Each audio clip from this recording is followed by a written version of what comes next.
Well पिछले lecture में हम लोगों ने देखा डेक्स्ट्रो रोटेटरी क्या होते हैं, optical isomers and laevo rotatory.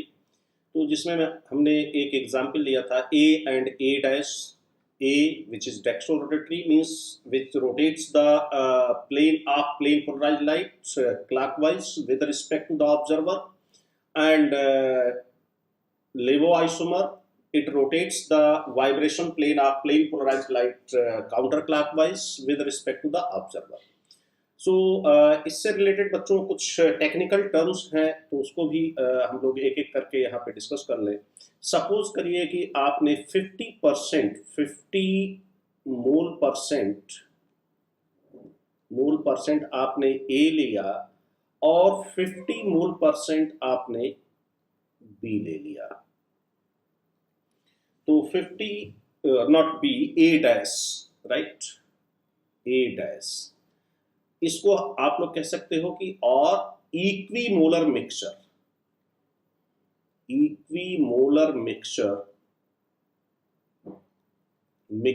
Of A and A dash. हम लोगों ने ए डैश को लीवो रोटेटरी लिया है और ए को डेक्स्ट्रो रोटेटरी लिया है। तो अगर 50% मॉलिक्यूल्स ए के हैं और 50% मॉलिक्यूल्स ए डैश के हैं, तो ये दोनों क्या करेंगे, 50% मॉलिक्यूल क्लॉकवाइज रोटेट करना चाहेगा प्लेन पोलराइज्ड लाइट के प्लेन को, और 50% काउंटर क्लॉकवाइज रोटेट करना चाहेगा। तो इस तरीके से नेट रोटेशन क्या हो जाएगा इस मिक्सचर का, 0। तो इस मिक्सचर का net rotation, net optical rotation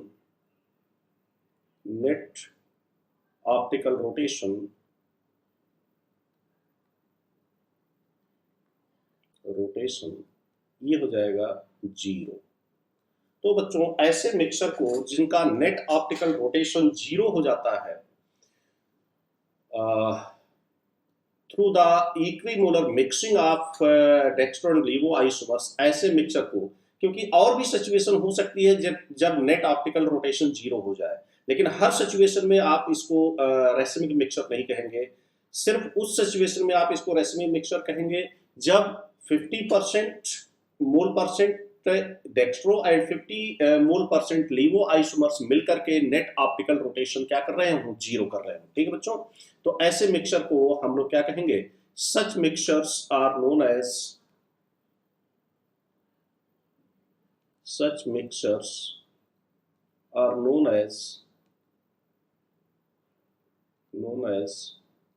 racemic mixture.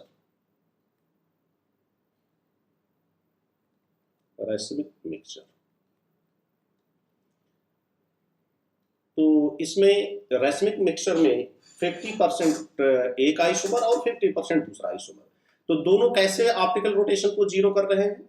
तो racemic mixture they are optically inactive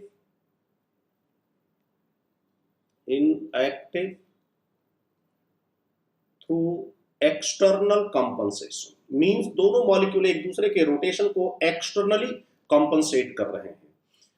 so inactive due to external compensation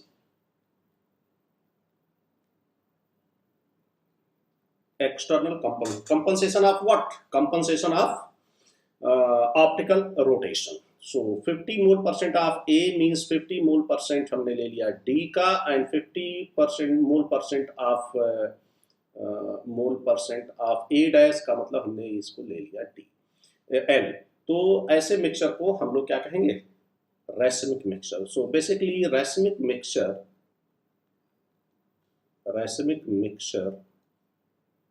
it has 50% D plus 50% L, right? 50% D and 50% L.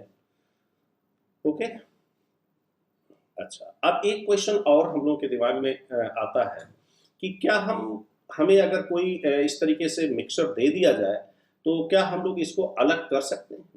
तो the question is can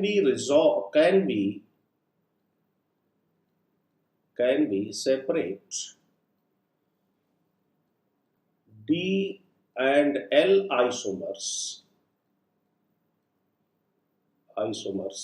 from racemic mixture. Racemic mixture. So the answer is yes. We can separate D and L isomers. तो बच्चों अब ये देखा जाए कि भाई ये सेपरेशन का जो मेथड है ये किस पर बेस्ड होगा, किस प्रॉपर्टी पर बेस्ड होगा। तो हम लोगों को ये पता होना चाहिए कि बच्चों एनेंसियोमर्स की जितनी भी फिजिकल प्रॉपर्टीज होती हैं, चाहे आप ले लीजिए मेल्टिंग पॉइंट, चाहे आप ले लीजिए बॉइलिंग पॉइंट, चाहे आप ले लीजिए उसका रेट ऑफ एड्सॉर्प्शन, ये सारी फिजिकल प्रॉपर्टीज एनेंसियोमर्स की हमेशा इक्वल होती है। सिर्फ एक फिजिकल प्रॉपर्टी डिफरेंट होती है और वो है rotation of plane polarised light. तो इस तरीके से आप कोई फिजिकल मेथड जैसे फ्रैक्शनल डिस्टिलेशन और क्रोमेटोग्राफी और फ्रैक्शनल क्रिस्टलाइजेशन, आप इस तरीके का कोई भी मेथड ऑप्टिकल आइसोमर्स डी और एल को सेपरेट करने के लिए यूज नहीं कर सकते। आपके पास एक ही मेथड बचता है और वह है केमिकल मेथड। तो डी और एल आइसोमर्स को सेपरेट करने के लिए हम लोग केमिकल मेथड्स यूज करते हैं, ना कि फिजिकल मेथड्स, राइट। तो जैसे एक क्वेश्चन का आंसर दिया हम लोगों ने कि भाई क्या हम इन दोनों को अलग कर सकते हैं, आंसर मिला एस। अब दूसरा क्वेश्चन तुरंत एराइज होगा हम लोग के दिमाग में कि हम लोग कैसा मेथड यूज करेंगे, which type of method can we use, physical या केमिकल। तो which type of method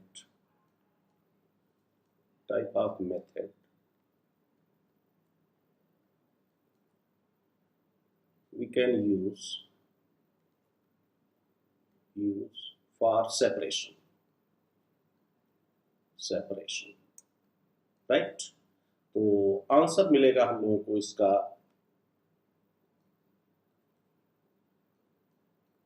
chemical, not physical। Why? Again next question arises कि भाई हम फिजिकल मेथड क्यों नहीं यूज कर सकते, फिर अब इसका आंसर दिया जाए, फिर आगे बढ़ते हैं धीरे धीरे। ठीक है, हम लोग फिजिकल मेथड क्यों नहीं यूज कर सकते। तो देखिए बच्चों, इसका रीजन है कि एनेंसियोमर्स और D and L isomers or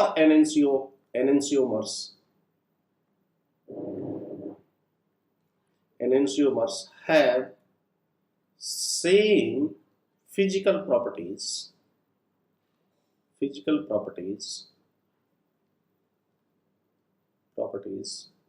like melting point, boiling point, rate of adsorption,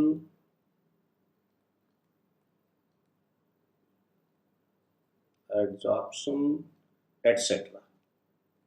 except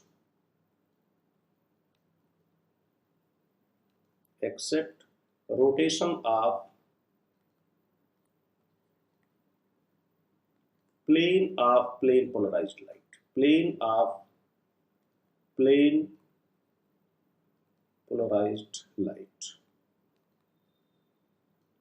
So this method you cannot use for the separation, rotation of plane polarized light. There is no physical method based on this which can be used for the separation. तो इस method को आप use नहीं कर सकते। Melting point पर based है fractional crystallisation, boiling point पर बेस्ड है fractional distillation, rate of adsorption पर बेस्ड है आपका क्रोमेटोग्राफी। तो ना तो आप क्रोमेटोग्राफी यूज कर सकते हैं, ना आपको फ्रैक्शनल डिस्टिलेशन यूज कर सकते हैं, ना फ्रैक्शनल क्रिस्टलाइजेशन यूज कर सकते हैं। तो आपके पास बचा chemical method. So basically enantiomers are separated by some chemical method, and the method the term known as resolution is the use for the separation of enantiomers, right? The method of separation is known as method of separation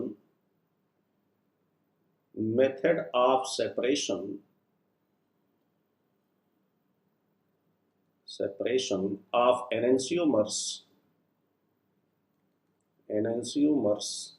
is known as method oblique process is known as resolution.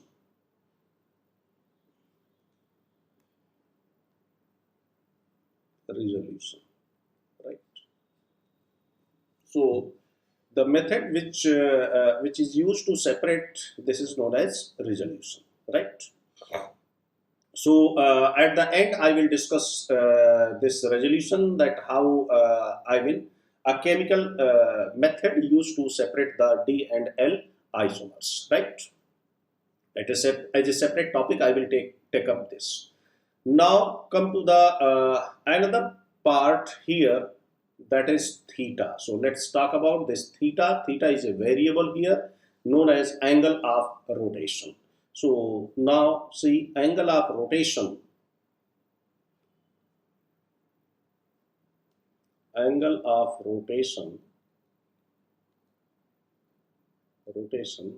theta. Now see, it depends on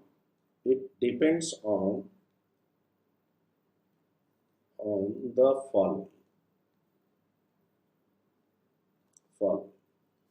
right? Number one, concentration of solution, मतलब जो आपने solution लिया है जिसमें आपका optically active molecule present है, उसकी concentration, ठीक है? इसको हम लोग C से लिखेंगे और इसको किलोग्राम्स पर लीटर या ग्राम्स पर 100 ml जिसमें भी आप चाहें ले सकते हैं। दूसरा फैक्टर होगा बच्चों जिसके ऊपर ये डिपेंड करता है, वो है length of sample tube. Actually polarimeter एक इंस्ट्रूमेंट है जिसकी हेल्प से हम लोग एंगल थीटा को मेजर करते हैं। तो उस इंस्ट्रूमेंट में जो लेंथ है सैंपल ट्यूब की, सैंपल ट्यूब इस तरीके से होती है और लाइट पूरी through the sample tube cross होती है, पूरी लेंथ में वो ट्रेवल करती है। इस तरीके से सैंपल ट्यूब के परपेंडिकुलर लाइट नहीं ट्रेवल करती है, तो आपको पूरी की पूरी लेंथ कंसीडर करनी पड़ेगी। So length of the sample tube, basically ये स्टैंडर्ड होता है इंस्ट्रूमेंट के लिए। ये हम लोग लेते हैं 1 decimetre and 1 decimetre is equal to 10 centimetre, यानी कुल मिलाकर के हर एक पोलरीमीटर में 10 सेंटीमीटर की जो सैंपल ट्यूब होती है वो फिक्स होती है, उसकी साइज को आप चेंज नहीं कर सकते, ठीक है? तीसरा फैक्टर है टेम्परेचर, जो कि आपको कांस्टेंट मान करके चलना है, रूम टेम्परेचर। और चौथा फैक्टर है wavelength lambda of monochromatic light.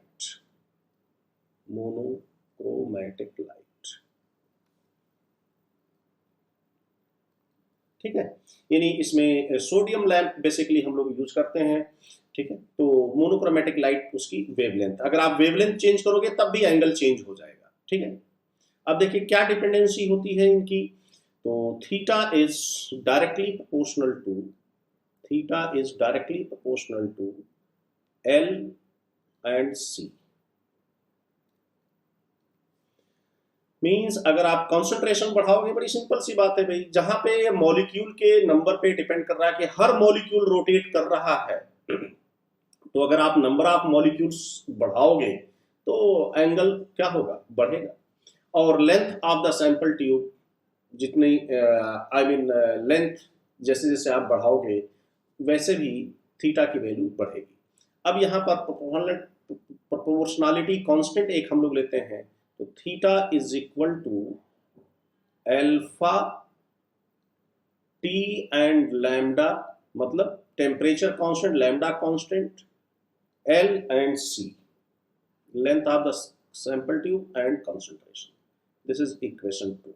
तो यहां पर आप इस प्रोपोर्शनलिटी कांस्टेंट अल्फा को हम लोग क्या कहते हैं, स्पेसिफिक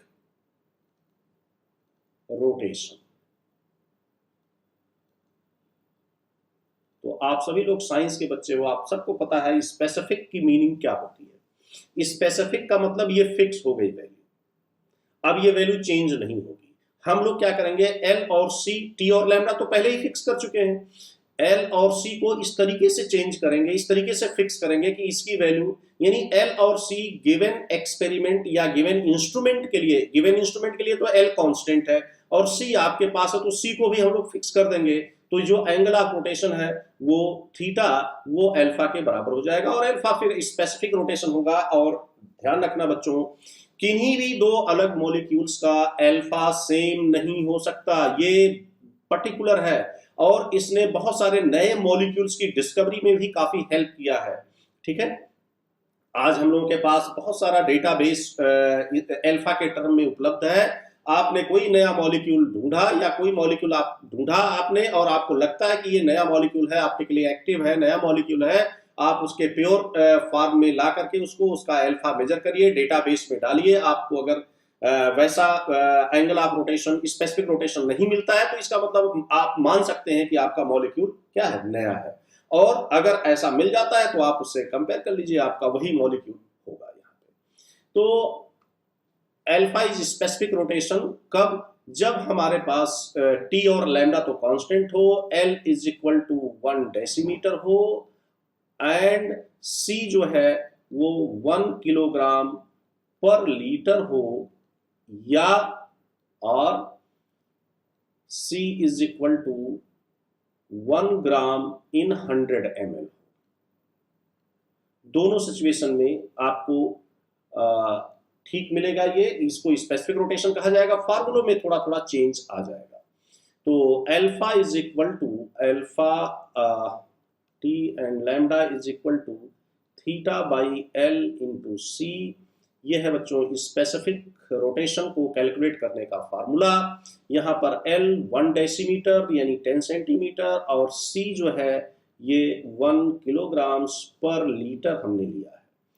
और जब हम लोग ये C लेंगे तब फार्मूला में थोड़ा सा चेंज आ जाएगा। तो आपको बुक्स में दोनों फार्मूला मिल सकता है, तो दोनों को जब भी आपको फार्मूला दिखे तो आप केयरफुली इसको यूज करिएगा। ठीक है, ये फार्मूला तब आप यूज करेंगे जब L की वैल्यू 1 डेसीमीटर हो और C की वैल्यू 1 ग्राम पर 100 ml हो। ठीक है बच्चों, तब आप इस फार्मूले को यूज करेंगे।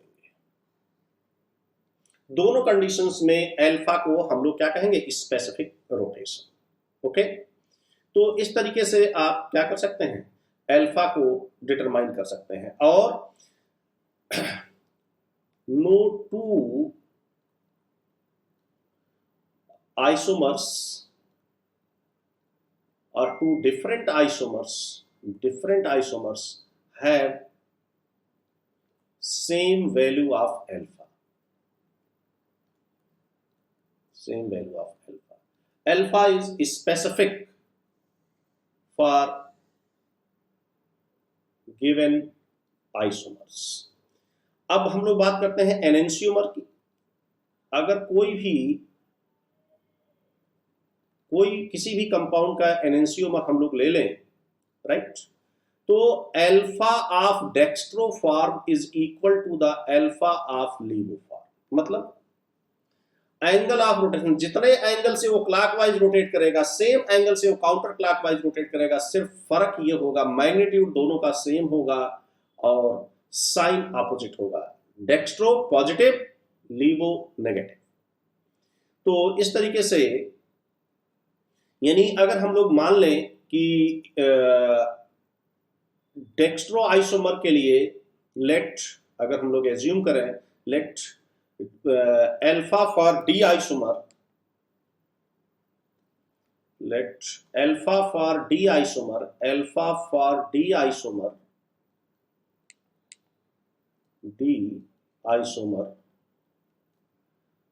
is equal to x degree, suppose that x degree, right?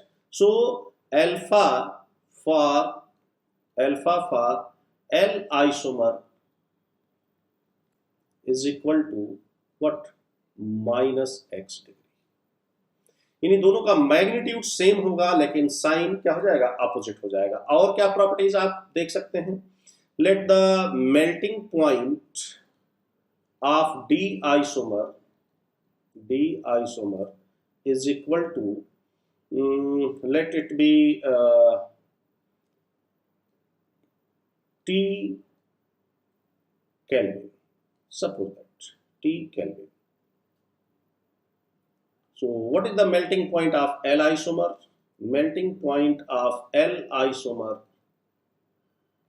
this is also equal to T Kelvin. There is no difference in the melting point, boiling point and angle of rotation, यानी specific rotation में फर्क होगा, magnitude same होगा लेकिन sign opposite होगा। तो यही difference है बच्चों। इससे आप क्या कर सकते हो, डिफरेंशिएट कर सकते हो एनएनसियोमर्स को। बाकी आप मेल्टिंग पॉइंट से डिफरेंशिएट नहीं कर सकते हो, बॉइलिंग पॉइंट से डिफरेंशिएट नहीं कर सकते हो, सॉल्युबिलिटी से डिफरेंशिएट नहीं कर सकते हो, रेट ऑफ एड्सॉर्प्शन से डिफरेंशिएट नहीं कर सकते हो। तो आपकी मजबूरी है, आपके पास सिर्फ और सिर्फ एक तरीका है एनएनसियोमर्स को डिफरेंशिएट करने का, वो या तो केमिकल रिएक्शन लीजिए या फिर rotation of plane polarised light. बहुत सारे केसेस में केमिकल रिएक्शंस का रेट भी सेम हो जाता है, बट मैं ये नहीं कहूंगा कि हर केस में रेट ऑफ रिएक्शन सेम मिलेगा। अगर कोई ऑप्टिकली इनएक्टिव सब्सटेंस के साथ रिएक्टिविटी आप देख रहे हैं तब तो रेट सेम मिलेगा, लेकिन अगर ऑप्टिकली एक्टिव कंपाउंड के साथ किसी डी आइसोमर और एल आइसोमर का रेट देख रहे हैं तो वो डिफरेंट होगा। ठीक है बच्चों, तो इस तरीके से आप एनएनसियोमर्स को क्या कर सकते हैं, आइडेंटिफाई कर सकते हैं और सेपरेट कर सकते हैं। तो बच्चों इस लेक्चर में हम लोगों ने क्या देखा कि स्पेसिफिक रोटेशन क्या होता है, रेजोल्यूशन क्या होता है, एनएनसियोमर्स की फिजिकल केमिकल प्रॉपर्टीज क्या होती हैं, केमिकल प्रॉपर्टीज इनकी डिफरेंट करती हैं लेकिन सारी केमिकल प्रॉपर्टीज नहीं डिफरेंट करेंगी। ठीक है, तो ये भी आपको ध्यान रखना है, कुछ केमिकल प्रॉपर्टीज डिफरेंट करेंगी, वो हम लोग आगे बात करेंगे। और रैसमिक मिक्सचर क्या होता है इसके बारे में हम लोगों ने देखा। तो इस लेक्चर में हम लोगों ने रैसमिक मिक्सचर, उनका सेपरेशन, उनकी एनएनसियोमर्स की physical properties, angle of rotation, इसकी डिपेंडेंसी, स्पेसिफिक रोटेशन क्या होता है और एनएनसियोमर्स की प्रॉपर्टीज क्या होती है।